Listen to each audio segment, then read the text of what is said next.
Hello, response to Emily's ask, and I won't go on too long because I think quite a few people have shared some already.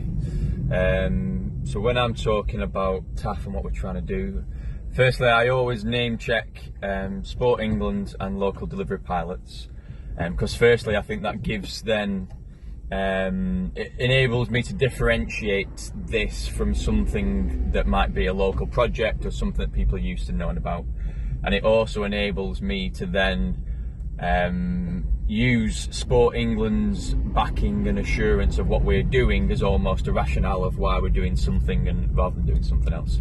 So I make sure I get, and actually because Sport England deserve the credit for this opportunity they're giving to us, I like to describe it as an opportunity.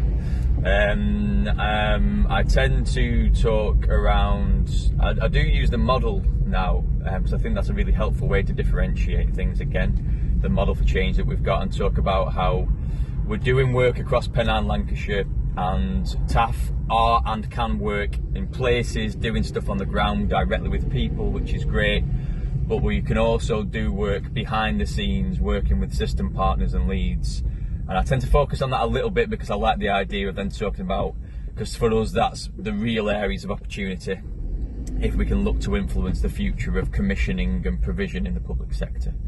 I talk a bit about, I tend to eventually get round to talking about time and headspace being one of the biggest learnings of anything, and that without time and headspace it's hard to make anything really meaningful stick no matter who you are.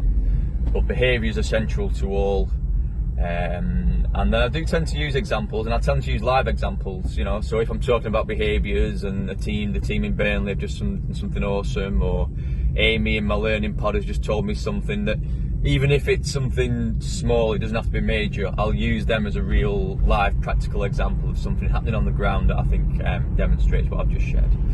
So I'll try to keep it simple, name check Sport England local delivery pilots to differentiate, use the model to kind of guide my own thinking. That then allows me to talk about both systems and places, because TAF is doing both.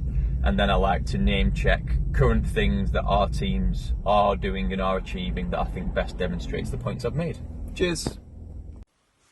Hi everyone, just on the back of Emily's request about how do we describe TAF, mine will be to describe it as simply as possible.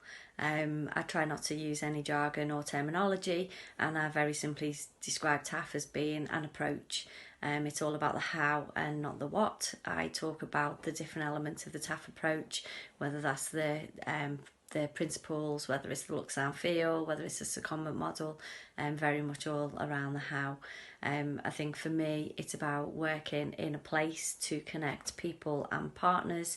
It's to change behaviours and those long-standing cultures that we've all seen that have led to competition in a place, to siloed working, to duplication of resources, and we're really trying to change that. And we're also trying to change that organisations don't tell people how to be active and what they need to do to be active. It's about involving people in those conversations, and it really being a bottom-up approach. I think the other thing for me is that it's not about the delivery. I think we said at the outset that we've got enough stuff, using Jamie's terminology. We don't need any more stuff. We've got it there. We've got it across Pennine. But actually, the key thing is how do we connect people to what's already happening. So yeah, that's my very simple overview. Have a good day. Bye. So I often describe TAF as a collective, as a group of people who've been brought together from different organisations and different sectors to see if we can work better together to ensure that everyone can enjoy the benefits of physical activity. Hello, so I think I initially started to describe TAF as a Sport England project that is trying to change the systems. It's not about just giving funding to clubs and groups that already exist. It's about us working across a local place and understanding what we can really do to get people more active, and that's changing a system. And then I'll start to give examples. So if it's trying to change the way that the school system works, where they've got 7 segments in a day that are more, we need to get physical activity into them, whether it's trying to get GPs to work closer with health coaches. So it's not necessarily about delivering a mass participation event like Zumba. It's more around trying to change a system so that it creates opportunities for people to be more active when they're ready and when they need it. Hi, so my last minute video, sorry.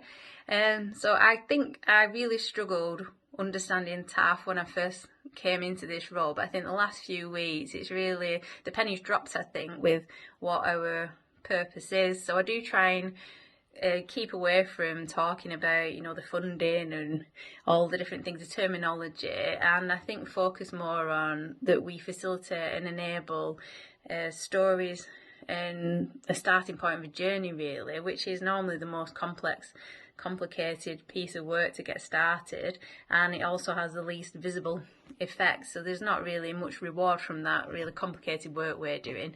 But I think the most rewarding part I've found is that building momentum, getting all our partners on board, building relationships, and then